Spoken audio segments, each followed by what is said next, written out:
Hey everyone, in this video I'm going to show you how to use the YouTube Studio Audio Library in just a few simple steps. Click Audio Library in the left sidebar to open the library page.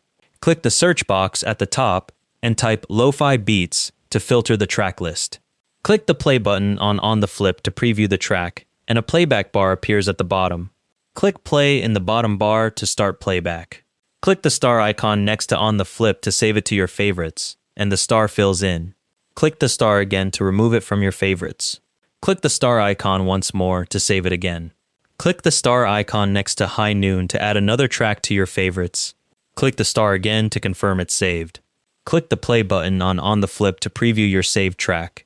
To find your starred tracks later, click the starred filter at the top of the audio library page, and all your saved tracks will appear in one place. If you can't find a specific track using the search box, try using the genre and mood filters instead to narrow down the list. Keep in mind that all tracks in the audio library are free to use in your YouTube videos, but you still need to attribute them if the track requires it. The attribution info appears when you download. And that's how to search, preview, and star tracks in the YouTube Studio Audio Library. Thanks for watching, hope this helped.